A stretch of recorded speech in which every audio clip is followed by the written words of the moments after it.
Hello students, welcome to the Gyanidhya institute.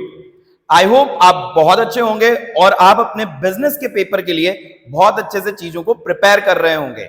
इस video में बच्चों मैं आपको बताने वाला हूं कि बिजनेस के एग्जाम में कौन से ऐसे टॉपिक्स हैं, कौन सी ऐसी चीजें हैं जो बार बार पूछी जाती हैं और एग्जाम के पॉइंट ऑफ व्यू से जो सबसे ज्यादा इंपॉर्टेंट हैं। तो ये वीडियो बिल्कुल ध्यान से देखिएगा। आपको मैं चैप्टर वाइज हर एक चैप्टर के अंदर कौन कौन से इंपॉर्टेंट क्वेश्चन हैं, किन चीजों के ऊपर क्वेश्चन बार बार फ्रेम होते हैं, वो सारी चीजें बताने जा रहा हूं। कई बच्चे कहते हैं कि नहीं आप हमें इतना मत बताओ, उससे कम बताओ, बहुत कम बताओ, जिससे कि हम समझ सके कि हमें एग्जैक्टली क्या पढ़ना है। तो अभी जो स्लाइड्स आपके सामने आने वाली होंगी उसमें मैंने रेड कलर से उन टॉपिक्स को मार्क किया है जो मोस्ट इंपॉर्टेंट हैं, जो मैंने एग्जाम में देखे हैं कि कई बार इनसे क्वेश्चन आए हैं। तो जो रेड वाले हैं वो बहुत ही ज्यादा इंपॉर्टेंट है और जो व्हाइट कलर से लिखे होंगे वो भी इंपॉर्टेंट हैं पर लेस इंपॉर्टेंट है। पर मैं आपसे कहूंगा कि जो रेड और व्हाइट दोनों तरीके से जो लिखे हुए हैं वो दोनों ही टॉपिक आप कंप्लीट करें। पर अगर आपको बहुत ही कम समय है और आपने कुछ भी प्रिपेयर नहीं किया है तो रेड वाले तो जरूर प्रिपेयर कर लीजिएगा जो रेड कलर से लिखे हुए हैं। तो आइए जल्दी से शुरू करते हैं कि हमें क्या क्या चीजें पढ़नी है और क्या क्या हमारे एग्जाम के पॉइंट ऑफ व्यू से इंपॉर्टेंट है। और एक और बात, वीडियो के एंड में मैं आपको कई सारी चीजें समझाऊंगा कि पेपर किस तरीके से लिखना है। जैसे मैं आपको बताऊंगा टाइम मैनेजमेंट के बारे में, वर्ड्स लिमिट के बारे में, अंडरलाइनिंग कीवर्ड्स, प्रॉपर प्रेजेंटेशन, इनके बारे में चीजें बताऊंगा। पर ये वीडियो के एंड में बताऊंगा, तो वीडियो को एंड तक जरूर देखिएगा। तो चलिए शुरू करते हैं फर्स्ट वाले चैप्टर से। अगर हम फर्स्ट चैप्टर की बात करें तो फर्स्ट चैप्टर में क्या इंपॉर्टेंट है, तो फर्स्ट चैप्टर का नाम है nature and significance of management. बच्चों कई बार एग्जाम में क्वेश्चन पूछा जाता है what is effectiveness and efficiency. तो इफेक्टिवनेस और एफिशिएंसी के बारे में आप डिटेल में पढ़ लीजिएगा, इनका डिफरेंस भी आ सकता है। दूसरा characteristic of management. Characteristic of management की जो हेडिंग्स हैं, सब हेडिंग्स हैं, उन्हें याद कर लीजिएगा, उसके अंदर जो की पॉइंट्स हैं वो याद कर लीजिएगा। इफेक्टिवनेस और एफिशिएंसी के ऊपर केस स्टडी भी आ सकती है। Objective of management. Objective of management में तीन जो ऑब्जेक्टिव होते हैं हमारे, उनमें से किसी भी एक ऑब्जेक्टिव के ऊपर केस स्टडी आ सकती है या एक डायरेक्ट क्वेश्चन आ सकता है जिसमें आपको पूछा जा सकता है कि बताइए ऑब्जेक्टिव्स ऑफ मैनेजमेंट क्या होते हैं। तो इफेक्टिवनेस एंड एफिशिएंसी पे क्या आ सकती है, इफेक्टिवनेस एंड एफिशिएंसी पे आपकी केस स्टडी आ सकती है, इसे याद रखिएगा। इफेक्टिवनेस एंड एफिशिएंसी पे क्या आ सकती है, case study. Characteristic of management में क्या आपको याद करना है, हेडिंग्स एंड सब हेडिंग्स। तो सब हेडिंग तो इसमें नहीं मिलेंगी, पर अगर हो तो वो जरूर याद कर लीजिएगा, हेडिंग्स एंड सब हेडिंग्स। फिर ऑब्जेक्टिव ऑफ मैनेजमेंट आपको पूरा याद करना है, इस पे डायरेक्ट क्वेश्चन भी आ सकता है। ऑब्जेक्टिव्स ऑफ मैनेजमेंट पे क्या आ सकता है, डायरेक्ट क्वेश्चन, मैंने कई बार एग्जाम में देखा है। इंपॉर्टेंस ऑफ मैनेजमेंट में आपको क्या याद करना है, हेडिंग्स एंड सब हेडिंग्स। तो इसकी हेडिंग्स और सब हेडिंग्स आपको याद करनी है। उसके बाद क्या दिया हुआ है, नेचर ऑफ मैनेजमेंट। वो जो तीन नेचर होते हैं अपने, आर्ट, साइंस और प्रोफेशन, उनके बारे में आपको याद करना होगा। उनके बारे में जो उनकी कैरेक्टरिस्टिक हैं वो याद करनी होंगी। लेवल्स ऑफ मैनेजमेंट पे कैसा क्वेश्चन आएगा बच्चों, एक पोस्ट आएगी। पोस्ट क्या होती है, जैसे कि एक व्यक्ति है, फलाना आदमी है, मिस्टर एक्स है, वो चीफ एग्जीक्यूटिव ऑफिसर की पोस्ट पे काम करता है। चीफ एग्जीक्यूटिव ऑफिसर की पोस्ट मतलब कौन से लेवल की पोस्ट की बात हो रही है, टॉप लेवल मैनेजमेंट की। अब फिर क्या बोलेंगे आपसे कि जो ये जिस पोस्ट पे ये काम कर रहा है उस पोस्ट के फंक्शन मतलब उस लेवल के फंक्शन लिखिए। तो जैसे कि उसने कहा कि यार चीफ एग्जीक्यूटिव ऑफिसर है, तो ये टॉप लेवल का आदमी हो गया। अब टॉप लेवल जब आपने आइडेंटिफाई कर लिया तो उसके फंक्शंस आपको लिखने रहेंगे टॉप लेवल मैनेजमेंट के। उसी प्रकार से ऐसे क्वेश्चन आ सकता है कि एक जनरल मैनेजर है, जनरल मैनेजर कौन सी पोस्ट का आदमी होता है, टॉप लेवल पोस्ट का आदमी होता है। तो टॉप लेवल पोस्ट का जो आदमी होता है जनरल मैनेजर, उसकी क्या, उस लेवल के क्या फंक्शन है। जैसे आ गया परचेज मैनेजर, तो परचेज मैनेजर कौन सी पोस्ट का, कौन से लेवल का आदमी है, परचेज मैनेजर जो होगा वो मिडिल लेवल का होगा। तो मिडिल लेवल के आपको फंक्शन लिखने होंगे। तो ये बहुत इंपॉर्टेंट बात है कि आपको हर लेवल के फंक्शन याद होनी चाहिए, पोस्ट याद होना चाहिए, फंक्शंस याद होने चाहिए, और आपको पता होना चाहिए कि कौन सी पोस्ट पे कौन सा लेवल ऑफ मैनेजमेंट लगता है। कोऑर्डिनेशन के कैरेक्टरिस्टिक और इंपॉर्टेंस आपको याद होने चाहिए। अगर हम आगे बढ़े तो आगे क्या है, चैप्टर नंबर 2 है। चैप्टर नंबर 2 में क्या है, प्रिंसिपल्स ऑफ मैनेजमेंट। बच्चों मोस्ट इंपॉर्टेंट बता रहा हूं, आपको ये करना ही करना है, इंपॉर्टेंट है, बहुत ज्यादा जरूरी है। आप देखेंगे फ्योल के प्रिंसिपल, सबसे पहले तो 14 के 14 जो 14 प्रिंसिपल्स हैं फ्योल के, वो सारे के सारे प्रिंसिपल्स आपको करने ही करने हैं। किसी भी एक प्रिंसिपल से आपको केस स्टडी आ जाएगी, 2 प्रिंसिपल से केस स्टडी आ सकती है, तो फ्योल के सारे प्रिंसिपल आपको याद होने चाहिए। और उसके साथ ये भी पता होना चाहिए कि उसके क्या एडवांटेज हैं एंड क्या डिसएडवांटेज हैं। तो एडवांटेज और डिसएडवांटेज भी आपको पता होना चाहिए फ्योल के प्रिंसिपल के। तो ये बात हो गई।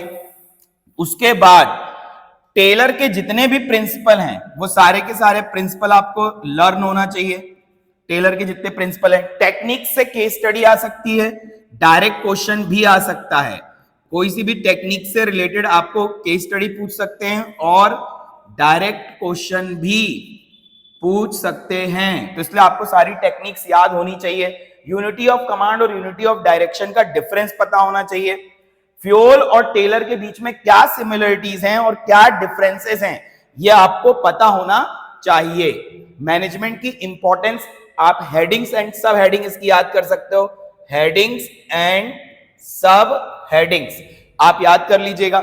Nature of principle of management उतना इंपॉर्टेंट नहीं है, पर पढ़ लीजिएगा उसकी भी हेडिंग और सब हेडिंग। तो ये हमारा सेकेंड चैप्टर है, मोस्ट इंपॉर्टेंट चैप्टर है, इससे केस स्टडीज आती हैं, इस बात को ध्यान में रखिएगा।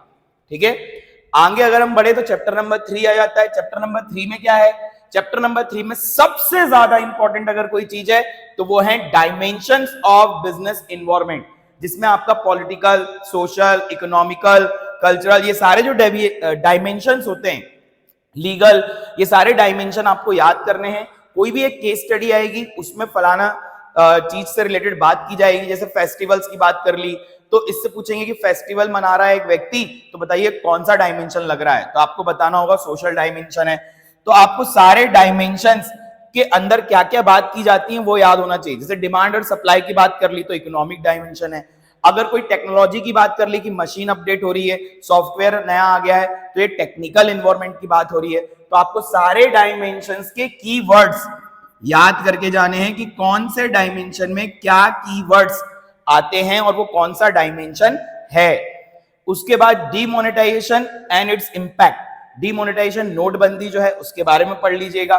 Feature of business environment, importance of business environment, इसकी हेडिंग्स एंड सब हेडिंग जरूर कर लीजिएगा, क्योंकि इस पे इंपॉर्टेंस ऑफ बिजनेस एनवायरनमेंट के अंदर पूछा जाता है कि बताइए बिजनेस एनवायरनमेंट की क्या इंपॉर्टेंस है ना। तो फर्स्ट मूवर एडवांटेज वगैरह ये सारी चीजें आपको पता होना चाहिए, इससे क्वेश्चन पूछे जा सकते हैं। 4th नंबर चैप्टर में तो मेरे को बच्चों कुछ नहीं लगा कि यार इसमें क्या इंपॉर्टेंट नहीं है। मैं तो ये सोच रहा था क्या इंपॉर्टेंट नहीं है, किसको व्हाइट कलर से डालूं, पर कुछ डाल नहीं पाया, क्योंकि मैंने इन सब टॉपिक से रिलेटेड कई बार एग्जाम में क्वेश्चन देखे हैं 4th चैप्टर में। आप ऐसा कह ही नहीं सकते कि इसके क्वेश्चन नहीं आते हैं। अगर कोई टीचर वीडियो में ये बता रहा है कि नहीं नहीं ये तो मत करना, ये मत करना, तो तुक्का लगा रहा है। मैं 100% बोल रहा हूं वो तुक्का लगा रहा है, क्योंकि एग्जाम मैंने देखे हैं, पेपर मैंने सॉल्व करवाए हैं बच्चों को ऑफलाइन क्लासेस में। मुझे पता है कि इंपॉर्टेंस ऑफ प्लानिंग भी पूछी जाती है, फीचर ऑफ प्लानिंग भी पूछा जाता है, लिमिटेशन ऑफ प्लानिंग भी पूछा जाता है, प्लानिंग की प्रोसेस भी पूछी जाती है और टाइप्स ऑफ प्लान भी पूछे जाते हैं। वो जो स्ट्रेटजी, पॉलिसीज, 8 तरीके के प्लान होते हैं वो भी पूछा जाता है। प्लानिंग में आप कुछ नहीं छोड़ सकते। ये जितने टॉपिक लिखे हुए हैं ये सारे टॉपिक्स आपको याद करने हैं। इनके ऊपर केस स्टडी आपको एग्जाम में देखने को मिल जाएंगी। सारी प्रोसेस की हेडिंग याद करनी है, टाइप्स ऑफ प्लान याद करने हैं, फीचर्स ऑफ प्लानिंग याद करनी है। तो आपको ये पूरा याद करना है। अगर आपसे पूरा डिटेल में याद नहीं हो रहा है तो आप उसकी हेडिंग्स और सब हेडिंग्स को याद कर सकते हैं। सब हेडिंग्स और हेडिंग याद कर लीजिएगा, पर याद जरूर कीजिएगा प्लानिंग की प्रोसेस कैसे आ सकती है। आजकल बच्चों इन्होंने प्रोसेस पूछने का एक नया तरीका निकाला है, जिसमें क्या होता है, जैसे कि मान लीजिए ये 3 नंबर में क्वेश्चन देना चाहते हैं प्लानिंग की प्रोसेस। अब प्रॉब्लम क्या है, 3 नंबर के क्वेश्चन के अंदर ये पूरी प्रोसेस लिखने को नहीं दे सकते क्योंकि वेटेज कम पड़ रहा है। तो अब क्या करेंगे, ये एक प्लानिंग की प्रोसेस डाल देंगे, पहला स्टेप डाल देंगे, पहला स्टेप डाल देंगे, फिर आपसे कहेंगे इसके बाद की 2 स्टेप बताइए और उनको एक्सप्लेन करिए। तो पूरी प्रोसेस नहीं पूछी उन्होंने क्या किया, एक प्रोसेस का एक स्टेप डाल दिया और उसके बाद आपसे दूसरी 2 स्टेप्स पूछ ली, बाकी पूरी प्रोसेस पूछने की जरूरत नहीं है। या तो फिर ये क्या करेंगे, उस पूरी प्रोसेस के अंदर जितनी भी स्टेप्स हैं उसमें से तीसरी वाली स्टेप डाल देंगे और उसके बाद की 2 प्रोसेस आपसे कहेंगे कि आप बताइए इसके बाद कौन सी 2 प्रोसेस आती है। तो बच्चों पूरी की पूरी प्रोसेस आपको याद होनी चाहिए, जितनी भी प्रोसेस है, चाहे वो प्लानिंग हो, चाहे वो स्टाफिंग हो, चाहे वो डायरेक्टिंग हो, चाहे वो कंट्रोलिंग हो, हर चीज की प्रोसेस आपको पता होना चाहिए। 5 फंक्शन की प्रोसेस आप जरूर से जरूर कर लीजिएगा। Limitation of planning bar bar exam में पूछा जाता है कि प्लानिंग की क्या लिमिटेशन है, इसकी हेडिंग सब हेडिंग जरूर करिएगा। इसमें से कोई सी भी केस स्टडी आ जाएगी टाइप ऑफ प्लान के ऊपर। टाइप ऑफ प्लान पे कैसी केस स्टडी आती है, जैसे मान लीजिए कि टाइप ऑफ प्लान में अपना होता है objective, strategy, policies, budget, procedure. तो उनमें से कोई भी चीज के ऊपर एक केस स्टडी आएगी और बोलेंगे बताओ कौन सा टाइप ऑफ प्लान लग रहा है, वो स्टैंडिंग प्लान है या फिर सिंगल यूज प्लान है। तो स्टैंडिंग प्लान और सिंगल यूज प्लान के बारे में भी पूछा जा सकता है। मैंने यहां लिखा नहीं है पर मैं यहां लिख देता हूं, आपको पता होना चाहिए standing and single use plan के बारे में। ठीक है बच्चों, आप वीडियो को रिपीट करके देख लीजिएगा, कॉपी में लिख लीजिएगा। ये जो भी बातें मैं बता रहा हूं आपको, ये बहुत इंपॉर्टेंट है एग्जाम के पॉइंट ऑफ व्यू से। चैप्टर नंबर 5 में ऑर्गेनाइजिंग की प्रोसेस, वही सेम तरीका, आपको स्टेप्स पता होने चाहिए। कोई सी भी स्टेप आ सकती है तो आपको पूरी ऑर्गेनाइजिंग की प्रोसेस पढ़नी है। प्रोसेस तो सारी इंपॉर्टेंट है, आप क्वेश्चन पेपर उठा के देख लीजिएगा। जिन बच्चों ने क्वेश्चन पेपर पिछले उठा के देखे हैं उनको पता होगा, और जिनको नहीं पता है वो मुझ पे विश्वास करें, मैं जो बोल रहा हूं वो बात बिल्कुल सही है। 100% प्लानिंग ऑर्गेनाइजिंग की प्रोसेस पूछी जा सकती है, कोई सी भी प्रोसेस पूछी जा सकती है, उसके पॉइंट पूछे जा सकते हैं कि ये वाली प्रोसेस लिख दी उन्होंने। जैसे मान लीजिए कि कोई भी चीज की एक प्रोसेस है, डायरेक्टिंग की, प्लानिंग की, ऑर्गेनाइजिंग की, स्टाफिंग की, उसमें एक प्रोसेस लिख दी, उसके बाद की 2 स्टेप बताइए, तो वो पूछा जा सकता है। फिर इंपॉर्टेंस ऑफ ऑर्गेनाइजिंग करना ही करना है आपको। ऑर्गेनाइजेशनल स्ट्रक्चर के ऊपर कई बार सवाल आता है कि टाइप ऑफ ऑर्गेनाइजेशनल स्ट्रक्चर बताइए। टाइप ऑफ ऑर्गेनाइजेशनल स्ट्रक्चर मतलब कि डिविजनल स्ट्रक्चर है या फंक्शनल स्ट्रक्चर है। एक केस स्टडी आएगी जिसमें एक कंपनी होगी जो अलग अलग प्रोडक्ट बेचती है, तो उसके लिए कौन सा स्ट्रक्चर सही रहेगा, डिविजनल।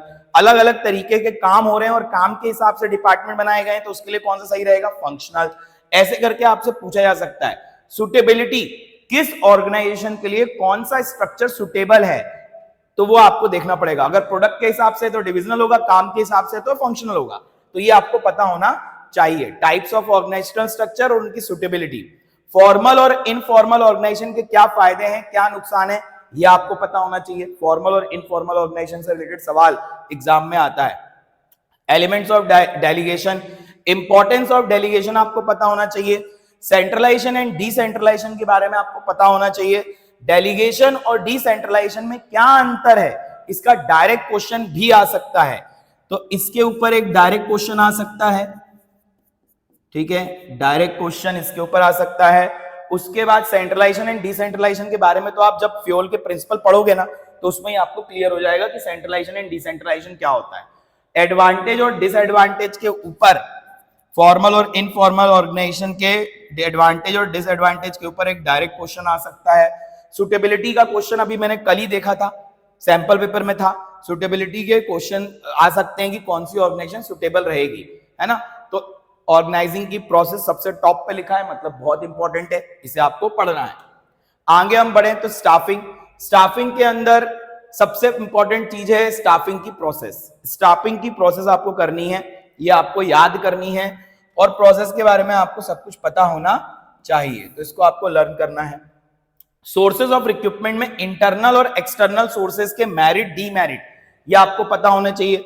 मेरिट क्या होते हैं और डीमेरिट क्या होते हैं, इंटरनल सोर्स ऑफ रिक्रूटमेंट क्या होता है और एक्सटर्नल सोर्स ऑफ रिक्रूटमेंट क्या होता है, ये आपको पता होना चाहिए।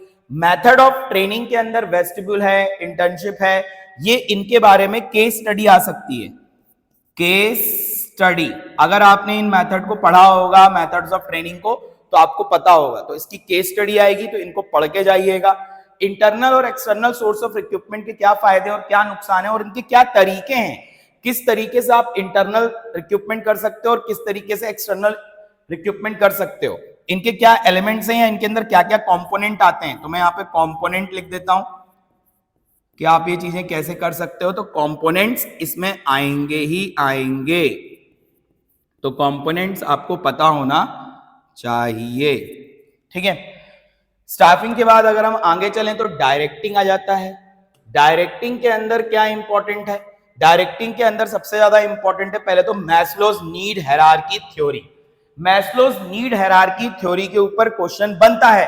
Physiological needs, team needs, safety and security needs, इनके ऊपर क्वेश्चन आता है। सैंपल पेपर में भी इसकी स्टीम नीड के ऊपर क्वेश्चन आया है। जब मैं आपसे कह रहा हूं कि क्वेश्चन आया है तो आपको Maslow's need hierarchy theory complete करनी है, इसको याद करना है। इसके ऊपर केस स्टडी आ सकती है, ज्यादातर मैंने इसकी केस स्टडी ही देखी है, तो इसके ऊपर केस स्टडी आ सकती है, एक केस स्टडी आएगी। फिर फाइनेंशियल और नॉन फाइनेंशियल इंसेंटिव के ऊपर केस स्टडी भी आ सकती है और डायरेक्ट क्वेश्चन भी आ सकता है। लीडरशिप और उसके स्टाइल्स और वो कहां सुटेबल है, लीडरशिप होती है ना, लीडरशिप में क्या ऑटोक्रेटिक, डेमोक्रेटिक, फ्री रेंज, ये इसके जो स्टाइल्स हैं ये इनके बारे में आपको पता होना चाहिए कि उसके अंदर क्या होता है और वो कहां पे लगाई जानी चाहिए, कहां पे वो सुटेबल है, मतलब कौन सी जगह पे कौन सी लीडरशिप ज्यादा सही है। जैसे कि हमारे कर्मचारी जो हैं, जो सबऑर्डिनेट हैं, वो अनपढ़ हैं या उनको ज्यादा चीजें नहीं आती, उनके पास ज्यादा दिमाग नहीं है, तो ऐसी जगह पे ऑटोक्रेटिक लगती है, तो ये आपको पता होना चाहिए। इनफॉर्मल और फॉर्मल कम्युनिकेशन के बारे में पता होना चाहिए। नाउ द मोस्ट, इस पे क्या आएगा, इस पे केस स्टडी आएगी, इस पे क्या आएगी, केस स्टडी। और बैरियर्स ऑफ इफेक्टिव कम्युनिकेशन पे केस स्टडी आ सकती है और डायरेक्ट क्वेश्चन भी आ सकता है, इसलिए बैरियर्स ऑफ इफेक्टिव कम्युनिकेशन भी पढ़ लीजिएगा ध्यान से। ऊपर क्या लिखा हुआ है, principles of directing, importance of directing आ सकता है। डायरेक्टिंग की इंपॉर्टेंस के लिए हेडिंग्स एंड सब हेडिंग्स याद कर लीजिएगा। कैरेक्टरिस्टिक ऑफ डायरेक्टिंग की भी हेडिंग्स एंड सब हेडिंग्स को याद कर लीजिएगा, सब हेडिंग्स एंड हेडिंग को याद कर लीजिएगा, ये इंपॉर्टेंट चीजें हैं इसके अंदर। फिर आते हैं कंट्रोलिंग पे।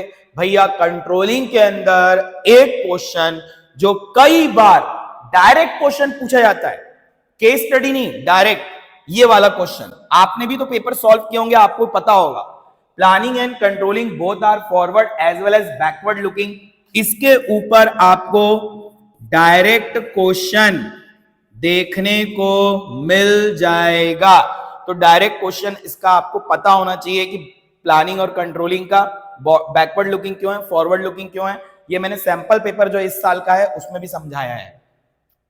फिर कंट्रोलिंग की प्रोसेस, इसकी आपको सारी स्टेप्स याद होनी चाहिए, कोई सी भी स्टेप्स आपसे पूछी जा सकती हैं, है ना। उसके बाद limitation of controlling less important है, पर इसकी क्या करनी है आपको, हेडिंग्स एंड सब हेडिंग्स। और इंपॉर्टेंस ऑफ कंट्रोलिंग की भी क्या करनी है आपको, सब हेडिंग्स एंड हेडिंग्स, ये आपको करनी है। सब हेडिंग मतलब बच्चों कीवर्ड्स जो होते हैं वो याद कर लेना आप, है ना। इसमें सब हेडिंग आपको मिलेंगी नहीं, हेडिंग मिलेंगी, तो उसमें आपको हेडिंग और कीवर्ड याद करने हैं, तो हेडिंग और कीवर्ड लिख देता हूं मैं। कंट्रोलिंग के बाद अगर हम जाएं तो फाइनेंशियल मैनेजमेंट थोड़ा ट्रिकी चैप्टर है, थोड़ा कठिन है, इसकी भाषा थोड़ी कठिन होती है, तो इसमें सबसे ज्यादा इंपॉर्टेंट क्या है, सबसे ज्यादा इंपॉर्टेंट इसके अंदर बच्चों जो है फाइनेंशियल डिसीजन, जैसे investment decision, financing decision, dividend decision, इनको अफेक्ट करने के क्या फैक्टर्स होते हैं जिनसे ये प्रभावित होते हैं। तो factors affecting financial decision, direct question आता है, कई बार देखा गया है कि क्या आता है, डायरेक्ट क्वेश्चन आता है। एक तो क्या आता है, डायरेक्ट क्वेश्चन इसके ऊपर, और केस स्टडी आ सकती है, पर लगता मुझे डायरेक्ट ही आएगा ये, तो ये डायरेक्ट क्वेश्चन इसके ऊपर कंप्लीट कर लीजिएगा आप, डायरेक्ट क्वेश्चन इसका जरूर करिएगा। सारे जो फैक्टर्स हैं उनकी हेडिंग सब हेडिंग को याद कर लीजिएगा, वो आपके काम में आएंगी। फिर भैया सबसे इंपॉर्टेंट चीज, इससे भी ज्यादा इंपॉर्टेंट, कैपिटल स्ट्रक्चर का न्यूमेरिकल, कैपिटल स्ट्रक्चर का न्यूमेरिकल, है ना। कैपिटल स्ट्रक्चर का न्यूमेरिकल आता है, वो न्यूमेरिकल जो है ना, जिसमें कि ईपीएस निकालते हैं हम, ईबीआईटी दी रहती है, earning before interest and tax, इतना पैसा हमने शेयर से इकट्ठा किया, इतना पैसा हमने डिबेंचर से इकट्ठा किया, और उसमें कितना हमारा अर्निंग पर शेयर आया। ये मोस्ट इंपॉर्टेंट क्वेश्चन है जो एग्जाम में पूछा जाता है। आपको ये न्यूमेरिकल आना चाहिए। बिजनेस में कहीं न्यूमेरिकल नहीं आएगा, पर इस टॉपिक से न्यूमेरिकल आएगा, और इसका न्यूमेरिकल मैंने सैंपल पेपर में भी डिस्कस किया है। आप जाकर के सैंपल पेपर वाली, इससे पहले वाली वीडियो को देख सकते हैं। ये बहुत इंपॉर्टेंट है इसका न्यूमेरिकल। फिर factors affecting choice of capital structure, important है, इसकी हेडिंग याद कर लीजिएगा। Factors affecting fixed and working capital decision, ये भी डायरेक्ट क्वेश्चन इसके ऊपर आता है, डायरेक्ट क्वेश्चन इसके ऊपर आता है। जो फैक्टर्स अफेक्ट करते हैं फिक्स कैपिटल और वर्किंग कैपिटल को, इनको अफेक्ट करने वाले कौन से फैक्टर हैं, इसके ऊपर आपको डायरेक्ट क्वेश्चन देखने को मिल सकता है। फिर ऑब्जेक्टिव ऑफ फाइनेंशियल मैनेजमेंट कर लीजिएगा, ये भी इंपॉर्टेंट है। अगर हम आगे बढ़े तो उसके आता है फाइनेंशियल मार्केट। फाइनेंशियल मार्केट के अंदर मैं आपको एग्जैक्टली बता रहा हूं, पिछले 2 सालों से 3 सालों से ये लोग एक ही क्वेश्चन बार बार, 2 क्वेश्चन को बार बार रिपीट करते हैं। एक बार ये पूछ लेंगे, अगली बार ये पूछ लेंगे, अगली बार ये पूछेंगे, फिर इसके बाद ये पूछ लेंगे।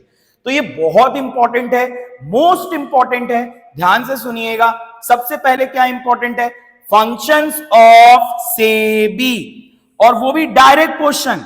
इसके ऊपर क्या आता है, डायरेक्ट क्वेश्चन आता है। सेबी के फंक्शन क्या होते हैं, डायरेक्ट क्वेश्चन आपको देखने को मिलेगा। मैं बोल रहा हूं याद करके ही जाना, अगर याद करके नहीं जाओगे तो अपने पैर पे कुल्हाड़ी मारने जैसा है। और function of stock exchange, direct question, function of stock exchange पे डायरेक्ट क्वेश्चन आता है, मोस्ट इंपॉर्टेंट है। बच्चों पढ़ के ही जाना, ना नुकुर बिल्कुल नहीं करना, ये दोनों क्वेश्चन बहुत इंपॉर्टेंट है। फिर टाइप ऑफ कैपिटल मार्केट में प्राइमरी और सेकेंडरी मार्केट आपको पता होना चाहिए। प्राइमरी मार्केट क्या होता है, सेकेंडरी मार्केट क्या होता है, ये भी बहुत इंपॉर्टेंट है। उसके बाद इंस्ट्रूमेंट आपको मनी मार्केट के पता होना चाहिए। मनी मार्केट क्या होता है बस ये पता हो, और उसके इंस्ट्रूमेंट के नाम पता हो।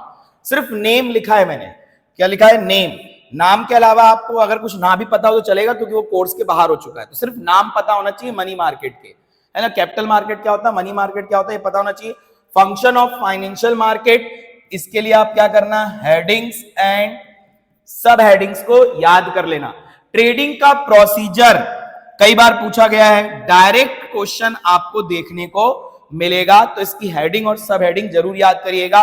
डीमैटेरियलाइजेशन और डीम्यूचुअलाइजेशन कम नंबर में आ सकता है, तो इसका शॉर्ट एक्सप्लेनेशन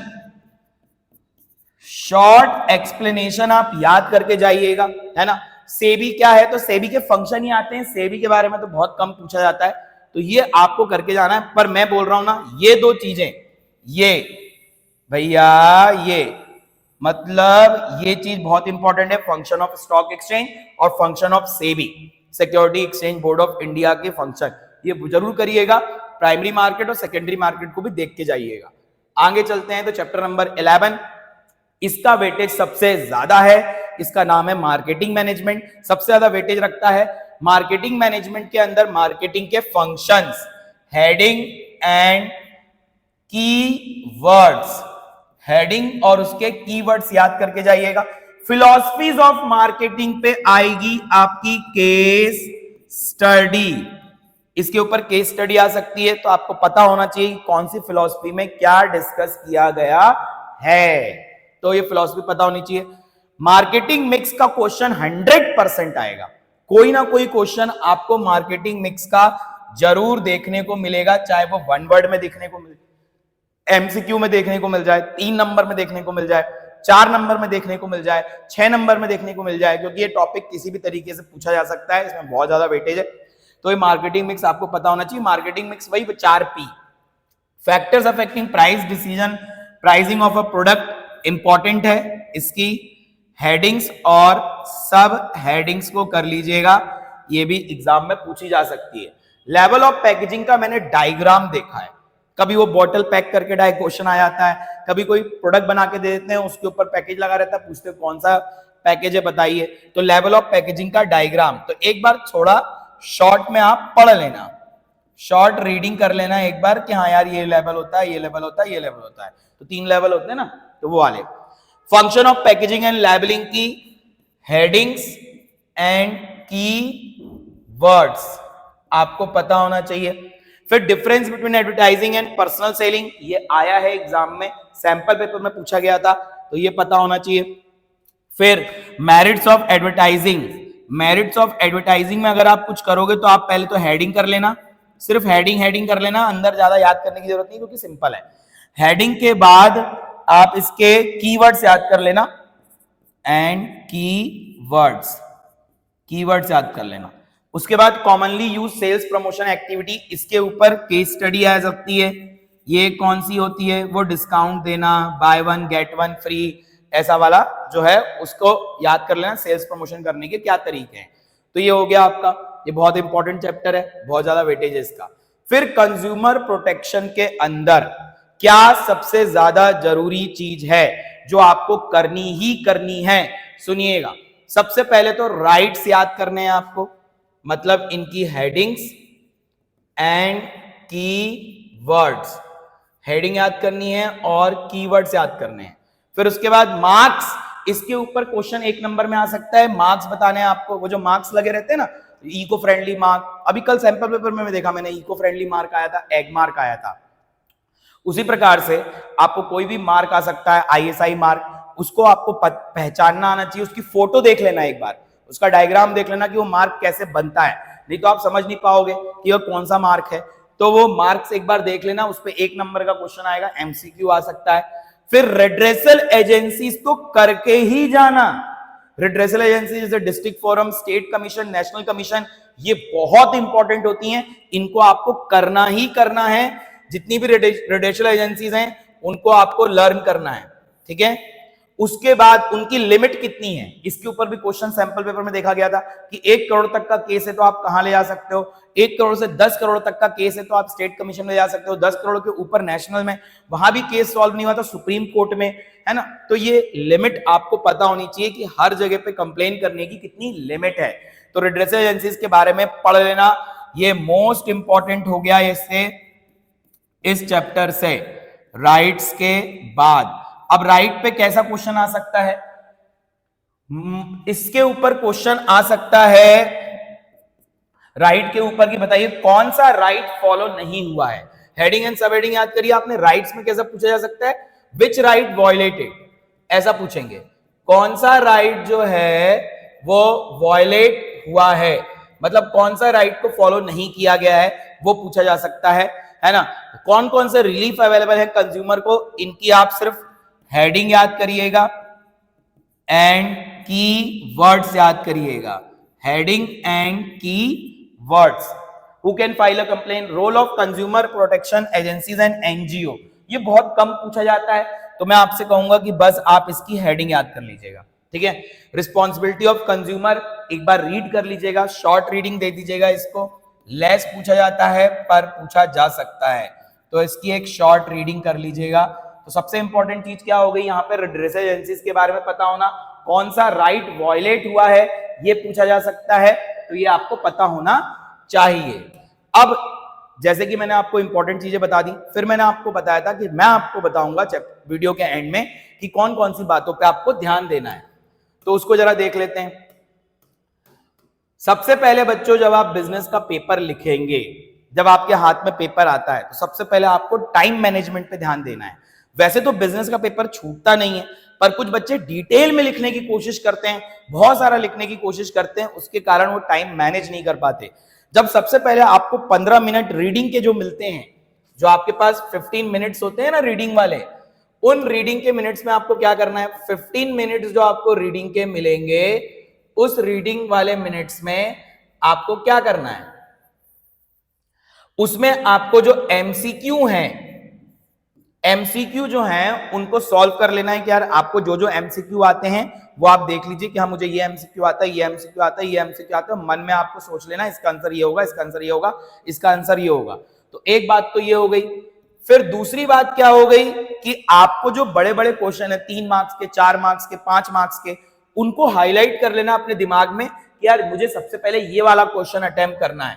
तो आप कौन सा क्वेश्चन अटेम्प्ट करोगे उसके बारे में आपको सोच के रख लेना है, क्योंकि जो आप पहले देखो एमसीक्यू जैसे ही खत्म हुए, अगर देखो लाइन से पेपर अगर आप सॉल्व करते हो तो बहुत अच्छी बात होती है। उससे एक चेकर के दिमाग में आता है कि बच्चा पढ़ा लिखा समझदार है, लाइन से पेपर को सॉल्व कर रहा है, उससे उसको भी कंफ्यूजन नहीं होता, उसको इरिटेशन नहीं होती। पर भाई जिसको अगर मान लो 20 क्वेश्चन एमसीक्यू के हैं वो बन रहे हैं, या उसमें से कुछ नहीं बन रहे तो चलेगा, 21वां क्वेश्चन आता ही नहीं है तो वो क्या करे? 21वां क्वेश्चन अगर वो करेगा तो उसका इंप्रेशन पूरा खराब हो जाएगा। तो 21वां क्वेश्चन वो ना करे उस जगह पे, वो 23वां आता है तो 23वां करे, 23 नंबर का क्वेश्चन करे। भाई जो क्वेश्चन आपको ज्यादा अच्छे से आता है, ज्यादा डिटेल में आता है, मैं तो कहूंगा आप उसे ही पहले अटेम्प्ट करें, क्योंकि जो क्वेश्चन नहीं आता है उसमें आप समय लगाएंगे, उसके बारे में सोचेंगे तो जो आती हुई चीजें वो छूट जाएंगी। तो सबसे पहले उन क्वेश्चन पर ध्यान दे देना जो हमें आते हैं, जो हमें डिटेल में पता है, जिसके बारे में हम डिटेल में लिख सकते हैं। तो सबसे पहले वही क्वेश्चन आपको 15 मिनट वाले रीडिंग में अपने दिमाग में मार्क कर लेना है। छोटे छोटे पेंसिल के डॉट लगा सकते हो आप, पर अलाउड नहीं होता, पर छोटे छोटे लगाओगे तो उतनी कोई दिक्कत नहीं होती है। तो आप ये चीज कर सकते हो। उसके बाद एमसीक्यू में आप देख सकते हो कि नहीं यार मुझे कौन कौन से एमसीक्यू आते हैं। पूरा पेपर एक बार अच्छे से देख लेना है, पूरा पेपर एक बार पढ़ लेना है कि भाई क्या क्या पूछा गया है ना। उसके बाद जब भी आप केस स्टडी पढ़ते हो, तो नीचे पहले क्वेश्चन पढ़ लो कि केस स्टडी जो पूरी ऊपर दी हुई है उसके नीचे क्वेश्चन क्या लिखा हुआ है, क्या पूछा जा रहा है क्वेश्चन के अंदर। जब आप क्वेश्चन पढ़ लोगे पहले से ही ना, उसके बाद जब आप केस स्टडी पढ़ोगे तो आपको ये पता होगा कि नहीं यार क्वेश्चन ऐसा पूछा गया है, इसके पॉइंट ऑफ व्यू से ही मुझे केस स्टडी को पढ़ना है। समझ रहे हो आप बात को? जैसे फॉर एग्जांपल मैं आपसे कहूं कि मैं आपको एक स्टोरी सुना रहा हूं, उसमें आपको यह ध्यान देना है कि इसमें कितनी बार मैंने पानी का जिक्र किया। मैं आपको एक स्टोरी सुनाता हूं और फिर मैं आपसे बोलूं कि मैं आपको ये देखना है कि इस स्टोरी में मैंने कितनी बार पानी नाम का जिक्र किया है या पानी के बारे में बताया है। अब जब मैं स्टोरी सुना, आपको पहले से ही क्वेश्चन पता है कि पानी के बारे में पूछा जाएगा, तो आप जब मैं स्टोरी सुनाऊंगा तो आप इस बात पे ध्यान देते हुए सुनोगे कि यार पानी के बारे में कितनी बार बोला गया है ना। और अगर मैं आपसे ऐसे ही क्वेश्चन पहले नहीं बताता और आपसे कहता कि मैं आपको स्टोरी सुना रहा हूं, तो आप पूरी स्टोरी बहुत नॉर्मल वे में सुनते और आप पानी वाली चीज पे ध्यान नहीं देते। तो आपको स्टोरी में फिर आपको बाद में बोलता मैं कि बताओ मैंने पानी कितनी बार बोला, तो अब आपको दिमाग में आता है यार कितनी बार बोला, मैंने तो गिना ही नहीं, क्योंकि आपने पानी पे ध्यान ही नहीं दिया था। तो उसी प्रकार से जैसे कि क्वेश्चन में पूछा जा रहा है कि इंपॉर्टेंस ऑफ मैनेजमेंट बताइए, इंपॉर्टेंस ऑफ प्लानिंग बताइए, तो आपने क्वेश्चन को पहले रीड कर लिया, अब आपने केस स्टडी पढ़ी तो आप इंपॉर्टेंस पे ध्यान दोगे, कहां इंपॉर्टेंस की बात की जा रही है, तो आपको एक माइंडसेट बना रहेगा। तो पहले केस स्टडी के नीचे क्वेश्चन क्या दिया हुआ है उसे समझ लेना है, उसके बाद केस स्टडी पढ़नी है, ये एक अच्छी ट्रिक होती है। उसके बाद वर्ड लिमिट पे आपको ध्यान देना है। भैया वर्ड लिमिट बहुत इंपॉर्टेंट है। अब बच्चा लिखे जा रहा है, कोई बच्चों को मैंने देखा है वो लिखते चले जाते हैं। अरे भाई जब 3 नंबर का क्वेश्चन है, उसमें बोला गया है इतने वर्ड लिमिट में लिखना है, तो आप क्यों लिख रहे हो? वो आपको चेकर 4 नंबर थोड़ी देगा, उसके 3.10 भी नहीं देगा, वो तो 3 नंबर ही देगा। तो क्या वर्ड लिमिट होती है ये मैंने आपको समझाया है पहले भी कि वर्ड लिमिट्स क्या होती हैं। मैं आपको अभी भी दिखा देता हूं वर्ड लिमिट क्या होती है। तो वर्ड लिमिट पे आपको ध्यान देना ही देना है। तो मैं आपको दिखा देता हूं वर्ड लिमिट्स क्या होती हैं। कल मैंने जो सैंपल पेपर डिस्कस किया था उसमें भी बताया था वर्ड लिमिट क्या होती है, पर कई बच्चों ने सैंपल पेपर वाला अगर वीडियो नहीं देखा है तो मैं फिर से बता देता हूं कि वर्ड लिमिट क्या होती है। पेपर के ऊपर ही टॉप पे लिखी रहती है कि क्या क्या वर्ड लिमिट है।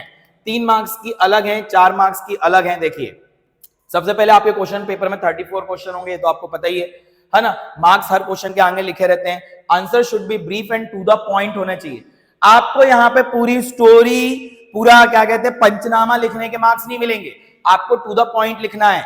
Answer to the question carrying 3 marks should be 50 से 75 वर्ड। कितने वर्ड होने चाहिए 3 मार्क्स के क्वेश्चन में? 50 से 75 वर्ड होने चाहिए।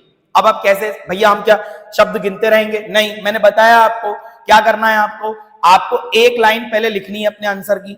आपने देखा एक लाइन में मैं कितने वर्ड लिख रहा हूं, आपने गिने यार मेरे एक लाइन में 8 वर्ड आते हैं, आपने गिन लिया 8 वर्ड आते हैं एक लाइन में। अब आपको पता है 75 वर्ड्स में आंसर लिखना है, तो आपके एक लाइन में अगर 8 वर्ड आ रहे हैं तो आप 10 लाइन लिखेंगे तो 80 वर्ड हो जाएंगे। कम नहीं होना चाहिए, ज्यादा चलेगा। तो बहुत ज्यादा भी मत लिखना, मगर 80 वर्ड चलेगा। 50 वर्ड से 75 वर्ड बोला है 3 नंबर के लिए, तो 80-90 वर्ड में आप लिख सकते हो। पर आप वर्ड गिनने मत बैठ जाना। आपको पता है कि मैं एक लाइन में 9 वर्ड लिखता हूं, मतलब एक आदमी की आदत होती है ना कि यार वो 9 वर्ड लिख रहा है, तो वो 10 लाइनें लिख देगा तो 90 वर्ड हो जाएंगे, है ना। 9 लाइनें लिख देगा तो 81 वर्ड हो जाएंगे। तो उसको पता होना चाहिए, लाइन गिनना है, फिर आपको वर्ड नहीं गिनना है। क्या इतनी लाइन लिख दी सफिशिएंट है। अगर 3 मार्क्स की क्वेश्चन में 2 चीजें पूछी गई हैं कि स्टैंडिंग प्लान बताओ और सिंगल यूज प्लान बताओ, तो आपको पता है अब पूरा आंसर अगर अपन को 80 वर्ड में लिखना है तो 40 वर्ड मतलब 4 लाइनें इसके लिए लिखना है और 4 लाइनें इसके लिए लिखना है। अगर आपकी एक लाइन में 10 वर्ड आते हैं तो समझ गए ना आप बात को। तो इस बात को ध्यान रखिएगा, वर्ड्स का ध्यान रखिएगा। 4 मार्क्स के क्वेश्चन में आपको 150 वर्ड, अबाउट 150 वर्ड लिखना है। मतलब 160 भी लिख सकते हो, 170 भी लिख सकते हो, पर उससे ज्यादा मत करना। 200 बहुत ज्यादा हो जाएगा, 180 तक आप रिस्ट्रिक्ट कर सकते हो। भाई आपको दूसरे आंसर भी तो सॉल्व करने हैं ना, तो टू द पॉइंट लिखिएगा, है ना, वही तरीका लगाइएगा लाइन गिनने वाला। फिर उसके बाद 6 मार्क्स के क्वेश्चन में आपको 200 वर्ड में लिखना है। तो 200 वर्ड कितने होते हैं, तो 200 वर्ड में आप एक लाइन में अगर 10 वर्ड लिख रहे हो तो 20 लाइनें लिखनी है आपको। तो उस पूरे क्वेश्चन को आप फ्रेम करिएगा कि यार इस टॉपिक को इतने वर्ड में लिख दूंगा, इस वाले हेडिंग को इतने वर्ड में, इस वाले हेडिंग को इतनी लाइन में, इस वाली हेडिंग को इतने लाइन में, और मुझे 20 लाइनें जमानी है। तो आप 20 लाइन जमा लीजिएगा। जैसे 5 हेडिंग है तो एक हेडिंग के अंदर 4 लाइनें लिखूंगा तो 5 हेडिंग में 20 लाइनें हो जाएंगी। ऐसे करके आपको दिमाग में रखना है। तो कैसे याद रखना है, 50 से 75 3 मार्क्स में, 150 4 मार्क्स में, और 6 मार्क्स में 200 वर्ड्स पे आपको ध्यान देना है। तो ये वर्ड लिमिट की बात हो गई, है ना। आगे बढ़ते हैं। वर्ड लिमिट के बाद अगर हम आगे जाएं तो आता है अंडरलाइनिंग ऑफ कीवर्ड्स। अगर बच्चों आप टॉपर की कॉपी देखोगे ना, अगर आपने टॉपर्स की कॉपी देखी हुई है तो आपको देखने को मिलेगा कि वर्ड्स जो इंपॉर्टेंट वर्ड हैं उनके अंदर नीचे अंडरलाइन की गई है। अंडरलाइन करने से एक मतलब सोने पे सुहागा, ऐसा समझ लीजिए आप, इतना इंपॉर्टेंट हो जाता है अंडरलाइन करना। उससे वही शब्द हाईलाइट होता है जो आप दिखाना चाहते हो, जो आप कीवर्ड्स याद करके गए हो किसी एक पर्टिकुलर आंसर में। जब मैं आपको बोलता हूं ना कीवर्ड्स याद करिए, जैसे सिंक्रोनाइजिंग, है ना, इस सिंक्रोनाइजिंग वर्ड आता है कोऑर्डिनेशन में, तो आपने याद कर रखा था, आपने स्पेलिंग याद कर रखी थी, आपने कहा इसको लिख के आऊंगा कोऑर्डिनेशन के आंसर में और अंडरलाइन कर दूंगा। तो भैया इससे क्या होगा, चेकर को लगेगा कि आप प्रोफेशनल तरीके से आंसर लिख रहे हो, आपने उन वर्ड्स का इस्तेमाल किया है जो टेक्निकल वर्ड्स हैं और उनको अंडरलाइन किया है, मतलब आप एक अच्छे बच्चे हो, है ना। तो इस बात को ध्यान रखिएगा, आपको कीवर्ड्स अंडरलाइन करने हैं। कई बच्चे कहते हैं भैया हमारे पास टाइम नहीं बचता कीवर्ड्स को अंडरलाइन करने का। तो देखिए भैया, अगर आपके पास पेपर खत्म होने के बाद टाइम बच जाता है तब आप कर सकते हो। फिर उसमें प्रॉब्लम क्या होगी, प्रॉब्लम ये होगी कि आपको फिर एक एक लाइन पढ़नी पड़ेगी और कीवर्ड्स निकालने पड़ेंगे कि यार ये वाला कीवर्ड था, ये वाला कीवर्ड था। उसमें क्या होगा, कीवर्ड छूटने की भी संभावना होती है कि यार पूरा कौन पढ़ेगा दोबारा से रीड करके, फिर वापस से कीवर्ड मार्क करने पड़ेंगे। तो इससे अच्छा जब आप आंसर लिख रहे हो तो एक तरफ पेन रखो, एक हाथ में पेंसिल, वही मार्क कर दिया, है ना। तो इससे आपके वर्ड छूटेंगे भी नहीं और दोबारा आपको आना भी नहीं पड़ेगा। और तीसरी बात कि अगर आप ऐसा नहीं करना चाहते तो आप पूरा आंसर लिख लो, उसके बाद उसमें कीवर्ड्स को अंडरलाइन करो। कीवर्ड्स को अंडरलाइन करने से अच्छा दिखता है आंसर और चेकर को दिखता है कि आप किन बातों पे फोकस करना चाह रहे हो। ऊट पटांग शब्द अंडरलाइन नहीं करने हैं, स्पेलिंग मिस्टेक वाले शब्द अंडरलाइन नहीं करने हैं, जिन पे आपको कॉन्फिडेंस है कि ये इंपॉर्टेंट है उसी को अंडरलाइन करना है। दूसरी बात, कई लोग अंडरलाइन करते समय लहरें बना रहे हैं, पानी की लहरें चल रही हैं, ऐसा नहीं करना है। पेंसिल से अंडरलाइन करना है और स्केल रख के अंडरलाइन करना है, या अगर एक वर्ड है तो ऐसे हाथ से भी कर सकते हैं। सीधी लाइन आनी चाहिए, सीधी लाइन देखने में अच्छी लगती है, अच्छा प्रेजेंटेशन दिखता है। उसके बाद अंडरलाइन तो आपको मोस्ट इंपॉर्टेंट करना है और जहां आंसर आपका खत्म होता है उसके नीचे 2 लाइनें जरूर खींचनी है। उसके बाद प्रॉपर प्रेजेंटेशन, सारी हेडिंग्स और सारी सब हेडिंग के नीचे भी आपको अंडरलाइन करनी है। प्रॉपर प्रेजेंटेशन में काटा पीटी नहीं करनी है। प्रेजेंटेशन बहुत मायने रखता है, काटा पीटी करने से टीचर का जो दिमाग है वो खराब होता है। चेकर को लगता है कि अरे यार इतनी सारी कॉपी है, कितना कचड़ा लिख रहा है। तो प्रॉपर प्रेजेंटेशन में काटा पीटी नहीं करनी है, एक बात याद रखिएगा। दूसरी बात, पेन्स बार बार चेंज नहीं करने हैं, मतलब आपने ब्लू पेन से लिखा है तो ब्लू पेन से लिखिएगा, है ना। तो ये आप ध्यान दीजिएगा। जो हेडिंग्स हैं उनको अंडरलाइन करिएगा, प्रॉपर शब्द का इस्तेमाल करिएगा, और अगर आपको लग रहा है हौच पौच हो रहा है तो थोड़ा दूर दूर लिख दीजिएगा, कोई दिक्कत नहीं है। दूर दूर लिखने से कोई आपको गलती नहीं है, कुछ भी ऐसा नहीं है, आपको सप्लीमेंट्री दे दी जाएगी। कॉपी आप पूरा इस्तेमाल करो, कोई प्रॉब्लम नहीं होती है। आप दूर दूर लिखने की कोशिश करिएगा ताकि अच्छी कॉपी दिखे, नीट एंड क्लीन दिखे। अगर आपको लगता है कि एक आंसर खत्म हो रहा है और उसके नीचे 4 लाइनें बच रही हैं, 5 लाइनें बच रही हैं, तो आप कभी भी उसके नीचे से क्वेश्चन शुरू मत करिए, अगला वाला उसको नेक्स्ट पेज से ही शुरू करिए। ये बहुत इंपॉर्टेंट चीज होती है। आप एक के नीचे एक ही लिखते जाते हो, अच्छा नहीं लगता। अगर आपका आधा पन्ना भी भर गया है, आधा पेज भी आपने भर दिया है, आधे पेज से थोड़ा सा आगे आ चुके हो, तो आप नया आंसर नए पेज से शुरू करिए, है ना। जरूरी नहीं कि उसी के नीचे से शुरू किया जाए। प्रेजेंटेशन बहुत मायने होता है। दूसरी बात ये भी याद रखिए, अगर आप लाइन से आंसर को अटेम्प्ट कर रहे हैं तो कोई दिक्कत नहीं है, अच्छा लगता है भाई। 1 number, 2 number, 3 number, 4 number, 5 number, 6 number question आ रहा है, 20 आ गया, 21 आ गया, 21 के बाद 22 आ गया, 23 आ गया। चेकर के पास जो आंसर शीट है वो भी बिल्कुल लाइन से पलटा रहा है, उसको भी दिक्कत नहीं है। अब कई बच्चे क्या करते हैं, यहां कर रहे हैं 21 नंबर, फिर कर रहे हैं 34 नंबर, फिर कर रहे हैं 31 नंबर। अब चेकर को क्या है, बार बार उसको आंसर शीट पलटानी पड़ती है, उस क्वेश्चन के आंसर पे जाना पड़ता है, और आपकी शीट के हिसाब से वो अपनी आंसर शीट को बदलता रहता है। जो उसके पास आंसर की रहती है उनको चेंज करता है। थोड़ा इरिटेट हो जाता है कि बच्चे ने लाइन से नहीं लिखा, इसको नहीं आता है तभी ऐसा कर रहा है। पर भाई जब नहीं आता है तो यही करना ही पड़ता है। तो अगर नहीं आ रहा है तो फिर तो आपको यही करना है। कोशिश करिएगा कि 20 वाली लाइन शुरू की है तो पहले 20 वाली लाइन निपटा दें, फिर 30 वाली लाइन पे आ जाएं। मतलब 21, 23, 24 ऐसे अगर आप कर रहे हो, 26, 27 तो चलेगा। उसके बाद अगर आप 30 में आ रहे हो तो 30 कर दो, 34 कर दो, 33 कर दो, इतना चलेगा। पर लाइन से अगर लिखते हो तो बहुत अच्छी बात है, वेल एंड गुड है।